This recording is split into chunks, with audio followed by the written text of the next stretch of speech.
Hey guys, this is the video for the people asking if you can fit 35-inch tall tires on a second gen Toyota Tundra. Second gen runs from 07 to 21 with very few things changed in between.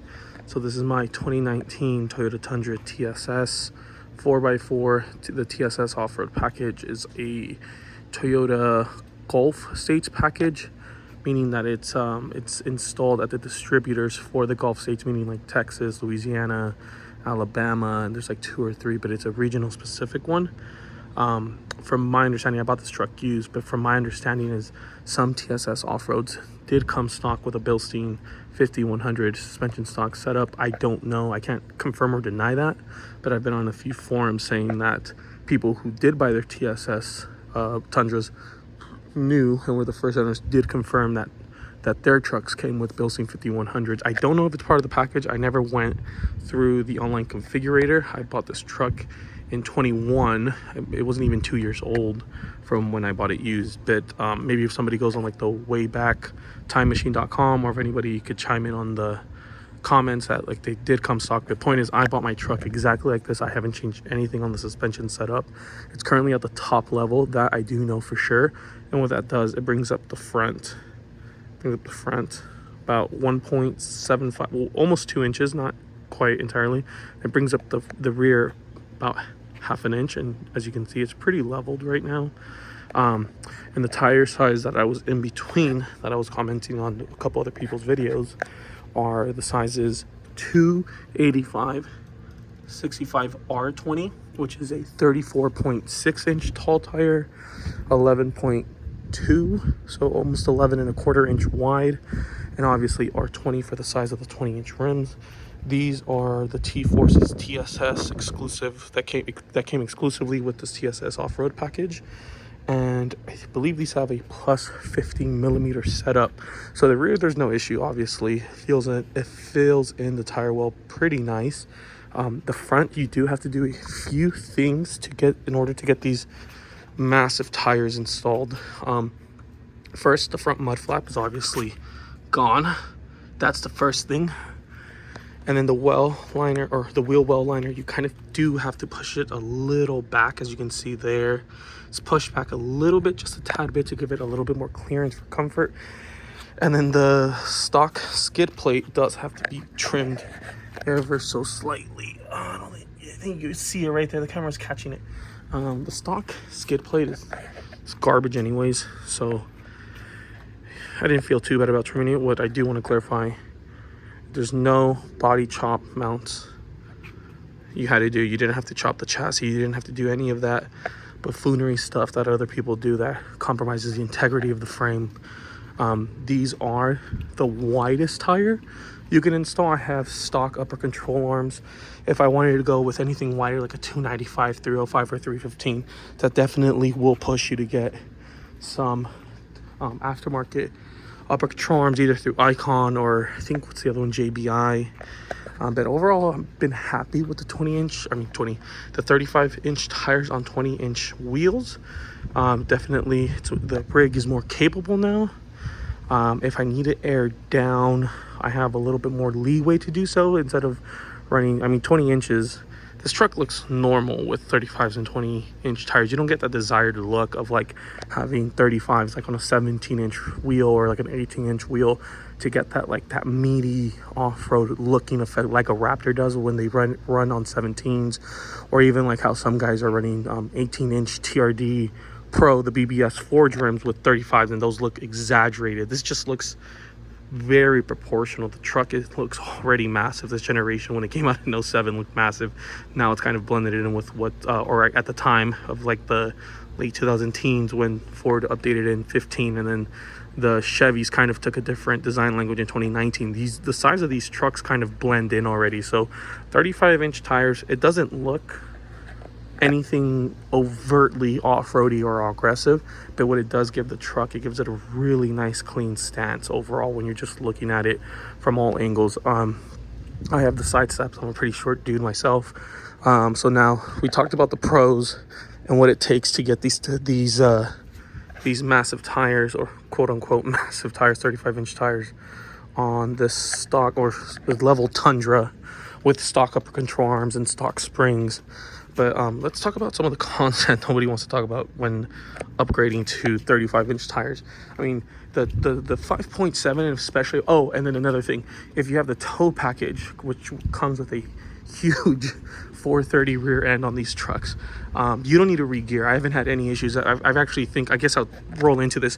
The MPG on this truck was already crap as it is. If you have the 4x4 Tundra Crew Max tow package, which gives you a 4:30 rear axle ratio, which is amazing when towing, and then it's adds the added benefit that you don't need to re-gear when you do 35-inch tires. It was already a gas guzzler to begin with, and you adding, before I would get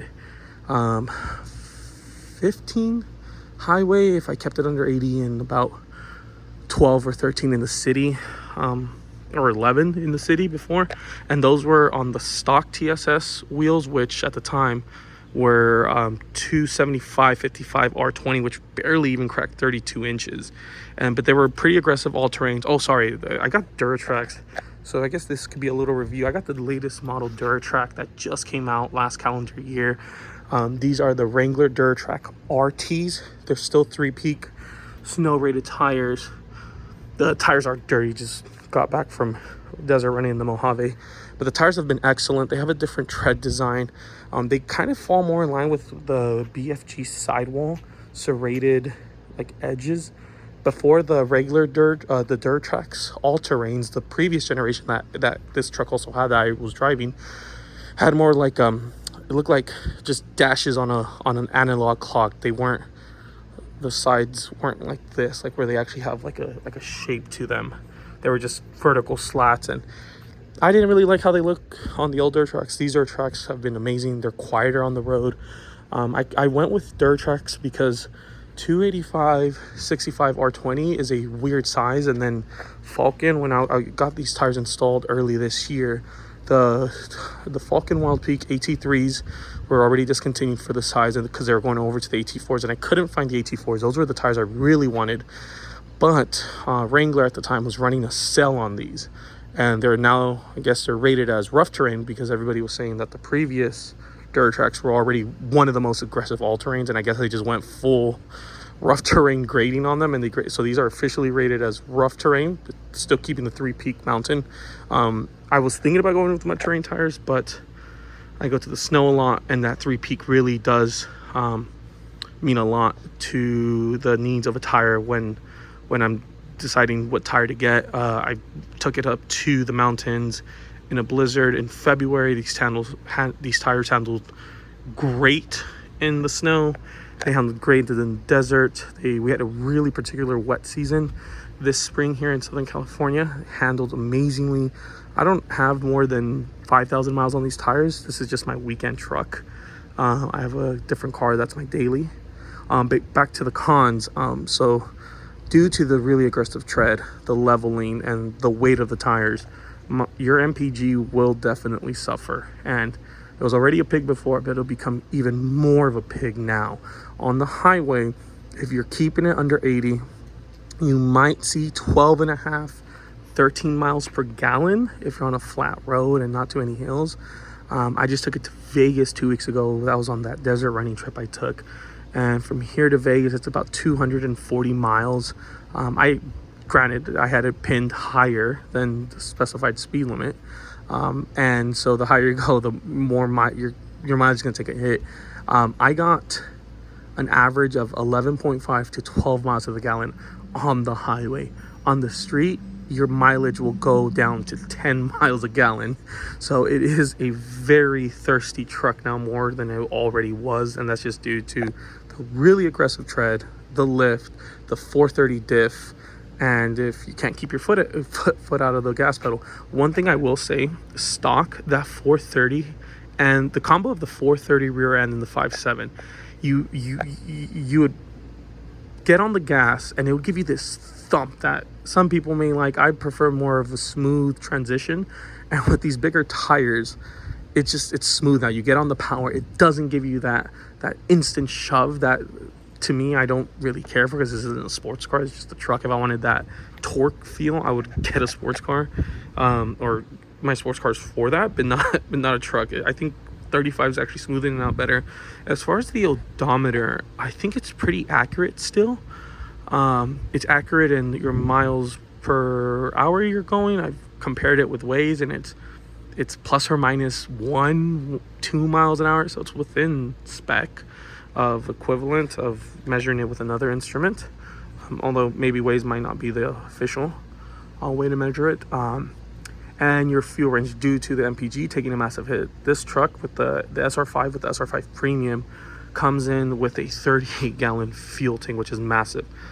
Before I would get, well, it's weird because Toyota likes to turn on your needs fuel light at, like, when you still have 6 gallons in reserve. Point is, the range is absolutely abysmal now. Kind of sucks that I really got used to driving 480 miles on one tank of fuel when we would road trip. Now it's closer to 420. So you will notice that, especially if you already got used of having such a massive fuel tank and having the range that goes associated with that. But for what I need it for my off-road purposes, it's more capable, it looks better, it performs better, and it's like a perfect mix of taking that next step before you go too crazy with the off-road mods of upper control arms and redone suspension and shackles in the back. Yeah, this doesn't have a shackle in the back. It doesn't have an added leaf spring. When I tow, the few times I have towed with the 35s on, it definitely does squat a little bit more. But the bed doesn't squat. Well, I mean, 5100s are more of an off-road suspension, so it is going to squat more than your typical Bilstein 4600s that came on the TRD 4x4, or even the Toyota stock suspension setup that came on these trucks. It starts to squat at anything over 500 pounds of payload. So if that's concerned, you're definitely going to either need airbags in the back or a shackle, from what I heard, and it reduces that squat, so it doesn't squat as much. Right now it looks amazing leveled. Another thing, since when you think about it, I went from 32s to 35s, 3-inch higher. You divide that by 2, and that gives you pretty much what it lifted it up by. Lifted it up by an inch and a half just on the tires alone when I just slapped those on.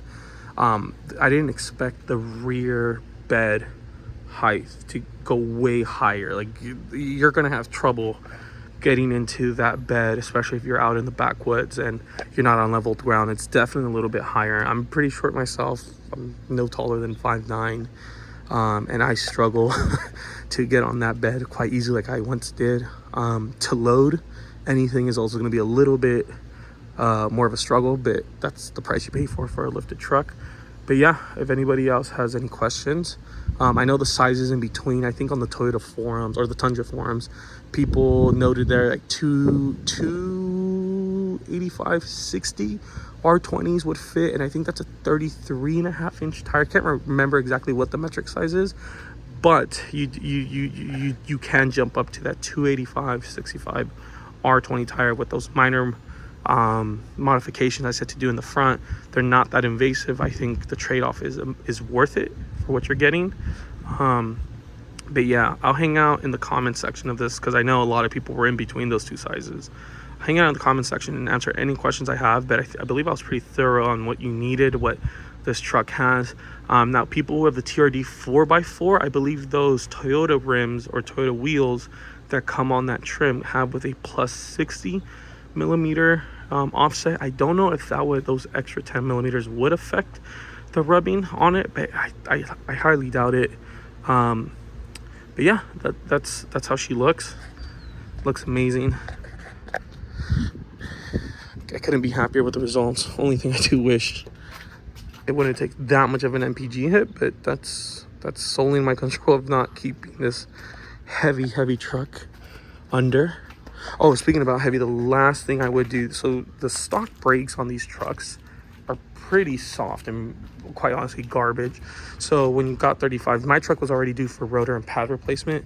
I think you would feel a little bit more confident in beefing it up.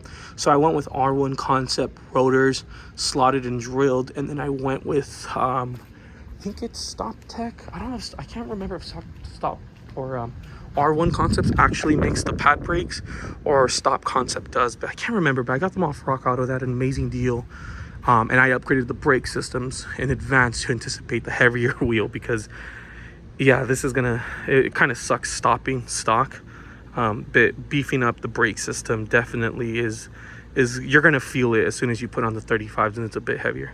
But yeah, guys, this is all I had. Hope you guys got this information from this video, and hopefully you guys can make up your decision better now. All right, guys, take care.